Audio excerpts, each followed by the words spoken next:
So I was just strolling around the volcano pond in my backyard and I started thinking to myself, we haven't done a proper tiki mug for the show in a long time. And I think today's the day. So join me as we travel to Tiki Farm in San Clemente, California to learn the steps that it takes if you want to have your own custom tiki mugs made. In the past, we had an incredible mug made by our friend, the Shrunken Monkey. This mug emulates the tiki that stands right next to the Breezeway bar here, carved by the incredible Leroy Schmaltz. It was a great art project, but I want to create a mug that acts in the same way that mugs acted in the 50s and 60s, as more of a souvenir. And I think we'll take this with us. I have an idea. So join me as we travel to San Clemente to go visit our friend Holden. Let's go. Hi. Hey, Spike. How are you doing? Good. Is Holden here? Yeah, he is. Yeah. Let's go find him. What's up, Holden Westland. What's up? How's it going, man? I have an idea. What you got? Let's go talk. All right.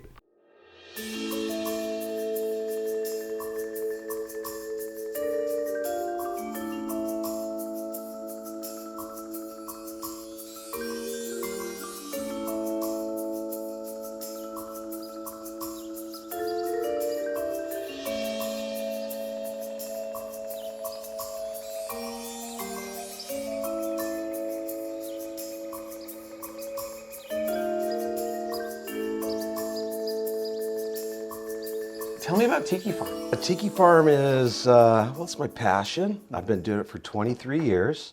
It's a byproduct of eBachelor Pad, which was started in '98, kind of around the dot-com boom era. And it was e-commerce for everything under one roof for the ultimate bachelor pad. And Tiki was part of that. Okay. At least I made it part of that. You know, it made sense.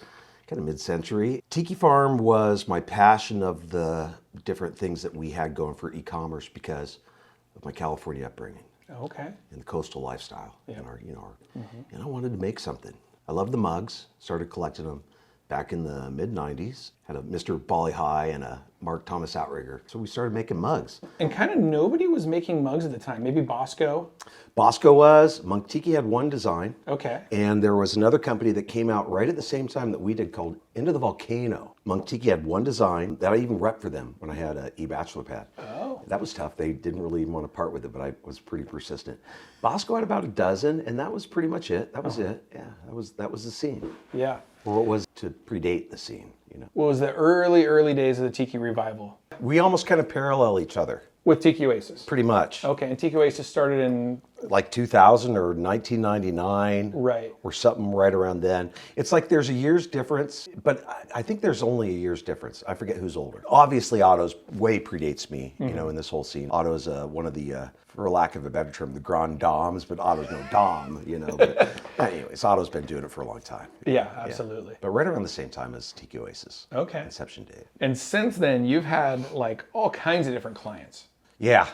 Can we talk about some of those? Some of them we can't, and some of them we can. You know, it's hard to say, Spike. I don't know. It's all kind of a blur. And there used to be a point in time when I remembered every mug that we made. I could even give you the part number. Wow. The inspiration and the artist, and now it's just, I can't, Yeah. you know. We've had artists that range the spectrum from Don the Beachcomber, Trader Vic's, contemporaries such as the Bali High, the Mai Kai, newer properties like Forbidden Island, Smuggler's Cove, False Idol, Stowaway, Strongwater. And then we've done Guar, we've done the Endless Summer, we've done... Which one? Oh, right here? Right there, yeah. That's one of my favorites. That's a great movie. Yeah. Oh, that's a great movie. Year I Was Born. Yeah. There's George Lucas. We did him for his Skywalker Ranch holiday party. Okay. That one I saw on eBay it went for $1,597 the other day. The George Lucas one? Yeah. Wow. Yeah. And anything and everything in between, you know. It doesn't have to be Tiki. But then also other bands, like we were talking about Misfits. Misfits. And Elvira. Elvira, Dynatones. Oh, Dynatones. Ghastly Ones. Through Crazy Owl, we did a Sammy Hagar, and I'd love to do more rock and roll. Well, it's fun, because then you get to go backstage. Well, hopefully. Yeah. I mean, if you're tied in with the band. I just want to be there and just kind of be a fly on the wall. Yeah. I'm not a backstage guy so much as I am just a floating in the background, floating in the ether kind of guy. Yeah, right. I love that. I mean, you know, in terms of all the clients that we've done over the years, we've done some clients that I'm not allowed to talk about that are, you know, through NDAs and what have you, that are very big clients. Very, very big. Like, Very big. And we've done some that are big to me, like Knott's Berry Farm. I grew up a Knott's Berry Farm kid. Me too. You know, I wasn't a Disneyland budget kid. Right. I was a Knott's Berry Farm kid. Working with those folks was so sweet and old school. And Knott's Berry Farm also always kind of felt like it was like the home team or something. Even though Anaheim's just like a couple miles further up. Well, yeah, I mean, Disneyland's the ultimate. It's the epic. Of course. And we're so fortunate to have that. And I grew up a bike ride away from Disneyland, and a solid bike ride away from Knott's Berry Farm. Yeah. I used to, as a kid, I'd go to Disneyland, ride my bike, fish through the trash cans in the parking lot. I was pulling out ears. I have one unused full ticket book. Wow. And just, you know, whatever, just as a little kid. So it was a solid 45-minute ride, but as a little boy, you don't know exertion, you just know, got to get there. Yeah, totally. I remember those days. Yeah, I do too. Yeah. A lot of those days. So, but everything in between. I love all the commissions that we get, whereas it's a little bit left of center and something that's of interest to me. Like we're doing some stuff right now that is a little bit more kind of contemporary fantasy that I am not allowed to talk about, but I love the IP that we're doing. Okay. It's just this amazing byproduct of years of hard work. And I think a company well ran to be able to do things like that when I never aspired to that, bro. I never did. I know. Well, you probably started out, like you said, like just wanting to create cool stuff for your little online shop or whatever. Yeah, you know, yeah, for sure. And it just snowballed, I'd imagine. Well, there was two things that happened early on. First one was I premiered okay, so I'd been selling my mugs online through eBachelorPad. Right. We were in the dot-com era. We were nobody, but we were a little bit of a somebody. We had some traction. And then Billy Shire with La Luz de Jesus, I went and cold called Billy. He knew me by face. I'd been to his store probably 10, 12 times, and I could tell that ominous looking character is the owner. Ominous on the outside, sweet guy on the inside. Anyways, he ordered a pretty good stash of my first, I think it was 5 designs. And we premiered them the same night that the Book of Tiki premiered for the book signing there. Oh, wow. Then we did the California gift show. So stepping it up the corporate ladder, you know, trying to figure it out. I don't even know if that gift show still exists, but this was back when it was just packed. And to get a booth, they stuck you back in the corner. I could swear that the company next to me had like doilies and spittoons. Sure. I swear. Spittoons. This is the Old West. But they stuck me next to a company called Rain Spooner. Oh, right. And Hawaiian shirts. Hawaiian shirts, actually one of the largest in the world. And Rain Spooner had never done this show. They were testing the waters, and they had a not so good of a booth location like myself. There's a term called Write It Show, and the WRITE, Write It Show. And they'll do a line where the only way you can get the line is if you come to that show and you write your order there. So they're smart. They're a big company. They've been around probably since before I was born. And they had all these tropical stores, themed stores, mostly apparel, but, you know, tchotchkes from all over the world, bro. And What, coming by their booth? which was right next to my booth. Totally. And they were also my drinking buddies at the old, what's that old hotel? The Figueroa, the Hotel Fig. Okay. The back bar, that old Mediterranean bar. That was a Oh, great beautiful. place. Yeah, beautiful. Totally beautiful. Yeah. That's where I met Bobby. We were talking about Bobby earlier. I love Bobby. From Lucky 13. From Lucky 13. So they're saying to their people, go and order some mugs from this poor guy with this dilapidated, like, I think we stained plywood and like had shelves on the plywood. At this point in time, we had like our 4 original, Log Dental, Drinking Stony. Then we have Warrior. Okay. Okay, those are my first 5. And then we had Headhunter. I think we had Mad Mark. We had Kula Papillo. We had Surfer Girl, Surfing Wahine. We had jewelry. We had bathroom fixtures, soap dishes. We had Ku towel racks that were resin, and the towel rod was bamboo, you know. Wow. And that, I don't know whatever came of that stuff. But anyways, to make a long story short, I was still producing in California at this time. And I was maybe making about 1,000 mugs a month in about 8 or 10 different designs. So I was doing something. I don't know the exact numbers, but it was something along the lines of I walked into my factory, which is, by the way, now the Bauer factory Oh. in Highland, California. Yeah. And handed them over an order for like 25,000 mugs. And this show was in January, and the people were writing for spring. So we had about 3 or 4 months to make it happen. Right.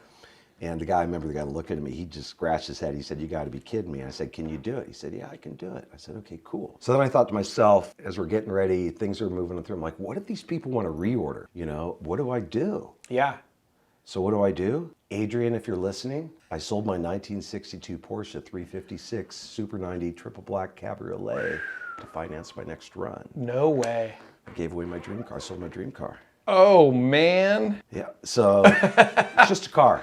Yeah. Just a car. Sure. It's just a car. It's following the dream. Yeah. And they ordered. We were successful, and come the time of the reorder, I had mugs ready to fill their order, so it looked like I looked like I knew what I was doing. Wow. And then it just kind of took off in a lot of hard work. Bro. Yeah. A lot of hard work.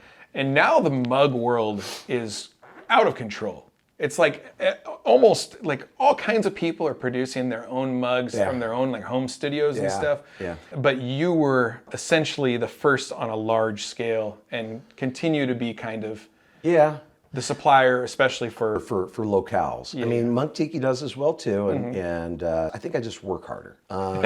You do work very hard. I mean, I don't know how hard they work or not. I love the character. And you know what's great too is it's a big sandbox. And everybody can play in it. And with all of the social media that everybody does and how fervent everybody is about their promoting and just putting it out there, it's almost like it benefits Tiki Farm. It does. There's some great makers out there too. And I'm fond of some of their work. I don't collect really anymore, but if I did, I know which ones I buy. I'm just overloaded. You've worked with some incredible artists, specifically my buddy Shag, our buddy Shag. Yeah. What are the other artists that you've worked with over the years? Oh, geez.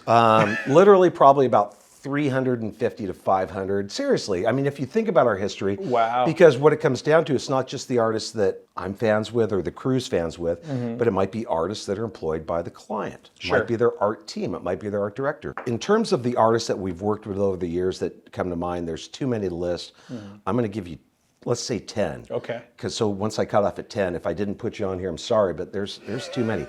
So we have Shag, of course. We got Flounder, we got Derek Yaniger, we got Joe Vitale, Danella Vitale, Squid, of course. You know, Crazy Al, Sam Gambino. We've got Tim Woolweber. We've got Tank Standing Buffalo, and that's 10. I think the question that a lot of people out there in Breezeway land or whatever, they wanted to figure out how to commission a mug through you. What does that process look like? They'll vary. Yeah. Depends upon the skill set of the person coming to us, their vision, their ability to turn some numbers. If somebody comes to us and wants to do something, but they don't really stand back and look at the fiscal reality of the project, and if they really don't have the channels, although it seems like the channels for Tiki keep opening and opening, then I would actually kind of dissuade them from doing the project. Or I'd offer them a baby step alternative. But if they want to design something, if you want to commission a design, then it's not so much baby steps because they got to dive in deep. And a baby step would be using decal and a stock design with their logo on it for a bar or a restaurant or a frat party or Minnie's 90th birthday party. You know, for example. Like the sippers that you gave to the Breezeway. We did. Yeah, for sure. Something like that. It's like a little sticker on the back. Yeah, it's a fire decal, so it's on there forever. We fired it out back, and it's permanent. But you know, give those types of clients, commissioning clients, where they're using it if it's a for-profit, for a promotion, for a giveaway, for whatever, then that's what I would recommend, unless they're really into it. And a lot of clients are ready. You know, the scale. It's a big world. So we'll have people that'll come to us and they'll come at me brand new with an MOQ of 5,000 units. And then the next call that day might be a guy who's struggling to do 50 but wants a custom mug in 2 months. Oh, right. Yeah. And those are always fun. What does the timeline look like? All cylinders firing for a full custom commission. 6 months in high gears, 7 months when we're taking it through its protocol and treating it the way it should be treated, up to 9 months. Okay. Yeah. Okay. So a little bit of like lead time on those things. Yeah, for sure. The reason I bring this up is because I have an idea with my good buddy Holden. On my back bar in the Breezeway, I don't know if you can see it in most of the episodes or not, I have this Moai guy. Pretty rad traditional carving. It's very. But I would be very interested to see if we could do a Tiki Farm interpretation of like a Moai. Okay. Do you think that's something that we could figure out? Keep the easy ones coming, bro. He's like, what do you want, a coup next? This is cool. Thanks. It was something I found This in is an authentic. estate. That's the real deal. Yeah, at an estate sale. Or it's a really good copy of a real deal. That sure looks like the real deal. Yeah. Feels like the real deal. Smells like the real deal. Do you have an artist, do you think, that would be good at this kind of thing? An artist came to mind. Oh yeah, who's that? Derek Yaniger. He's been the Tiki Oasis artist for all these years also. That's right, he has. Yeah, okay. And he has a certain style to his Moais. We just launched one Moai Exotique. We had another one, Moai Suave. I've always been a fan of his work. I think that he does such a good job with all of like the Tiki Oasis marketing stuff and like all of his own artwork. Love to do this for you, bro. Well, we've known each other for Probably almost 20 years. About that. Yeah, Yeah. something like that. Yeah. And I've never done a Tiki Farm mug before. Yeah, no, for sure. It's a high time. Yeah, this reminds me of one I got very early on in my career, and I had an authentic carving, and I actually reached out to the Easter Island Cultural Society or something to that effect. Yeah. Do you remember those old gray salt and pepper shakers that we did, those little Easter Island ones? Oh, yeah, If you yeah. do remember, Yeah. you've got an amazing memory. Yeah. I reached out to them. We just tooled that Mm-hmm. up, we tooled that. Anyways, we made a mold. Yeah, and right. I didn't know what to expect, and I wanted to be respectful, and they simply due to the fact that I called them, reached out to them. They said, you know what, that you reached out to us and asked us, you have our permission to do this, and we'll give it to you in writing. So Yeah. that was really cool. That's amazing. And I would imagine that you probably come across all kinds of different people from different cultures, specifically because of the world that you live in here. Yeah, I mean, to an extent, if you want to consider, like in terms of global cultures, to an extent, yeah. But in terms of the mid-century modern culture, Oh, right. I've met some characters, bro. Yeah. Not just Easter Island natives, but just weirdos, right? Like your buddy the Piz, Yeah, my buddy the Piz, sure, yeah. who was a great guy. Yeah, he's a great guy. Yeah, I mean, but just great characters along the way. I mean, you've been doing this for a long, long time. Yeah. You know the scene. Bamboo Ben.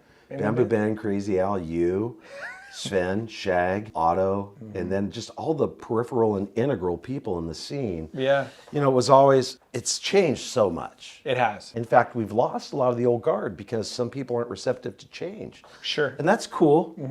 With any type of collecting genre, you kind of covet it. And you're kind of protective of it. And that just kind of goes with the territory. Like I said before about all the different people making mugs now. Are you making mugs now? No, that's why I'm here. Okay. That's why I'm talking to you. Maybe you should. The thing is this, the group of people that I originally engaged with and that I still engage with now, and I can't keep up with it anymore. But from a nostalgic perspective, some of the most wonderful, amazing, crazy, unexpected times of my life. Yeah. I always kind of feel like we were almost like the first class of the Tiki movement. I think that's a true statement. I say, when you say I think that we were, I think actually we were. Yeah. We were. The early days of Tiki Oasis and Yeah. I mean, I'm not trying to pat anybody on the back or anything. It's just what it is. yeah. Well, I just I put you in that group. I put Adrian, Polynesian Pop, Adrian, Dr. Z, Sabu. Sabu. Yeah. There's so many, and so many that if we had more time, we'd sit here and we could name 30 or 40 names of people For sure. that have just kind of faded away. Yeah. Totally. Hope they're well. I run into some of them occasionally. Yeah, it's fun. But it feels like there's like a certain kinship just because we've all kind of been in it together for so long. Even if we might not Full on. have dinner or drinks together anymore or whatever, it's always like, oh, you were there too. We have enough time with each other that even though, let's say, like you said, we don't do dinner and drinks together or whatever all the time. Yeah. But we've got so much momentum and we always are running into each other at least 3 and 4 and 5 times a year. How much can you say that about friends that were your best friends from when you were like in college or high school or growing up as a kid? You really can't say that. No. But in this community, you can say that. And there's still those people that you always love to see. And then they change, and then it grows. Like as the scene grows, like Jason Lee. Yeah. I love that guy. And even though he's been doing his thing for a long, long time, I didn't know Jason 15 years ago. No. And then so many people, then you meet the proprietors and the ones who really love it, like the Baumans of the Bali High, and the Buens, Yeah, the Tiki Tea. Tiki Tea. Yep. And it's just, those we meet through the osmosis as we learn where the places are and we grow in this genre. So it's really super fun. And it's been a wild ride, bro. For both of us. Yeah, With the Tiki Farm thing and with my bands. And Hula Girls and, Yeah. with the Breezeway. Yeah, I mean, it's a lot of left and right turns to get, to meet everybody on the long road to the middle. Yeah. You know what I mean? Tiki's been a lot of fun. Yeah, it has been. Okay, so what's the next step? We're going to have Yaniger give us some front, back, side rendered comps. Okay. How many mugs you thinking about doing? What's your normal minimum? Well, if we run out of Mexico or if we run out of China. Spike, if we run out of Mexico, generally speaking, it's a 500 unit MOQ. Okay. But what I'll do for you, and this is not something I offer up a lot because it's a lot of work to just do 500 mugs, we'll go ahead and split the glaze for you 50-50. Oh. Okay. Okay. All right, so let's do that. 2 colors? 2 colors. Okay. So $250 per glaze. We'll get it to a decent size. We'll brand it on the back. I'll get your logo from you. If you got it vector high res, I'll take it that way. And we'll probably 3D this one because my school down in Mexico is okay. we'll give it to one of my secret weapons to 3D for us, and we'll print it in-house on our Stratasys. Exciting. On our Object 30. Okay. So we're going to throw a little technology into the old school slip cast ceramics world. Rad. So very soon we should have a brand new Breezeway Cocktail Hour Tiki mug Happy to do it for you, bro. by Tiki Farm. Very exciting. Me too. All right. Thank you so much, Holden. All right, dude. Appreciate it. My pleasure, Spike. Thanks. All right, brother. Aloha. Aloha.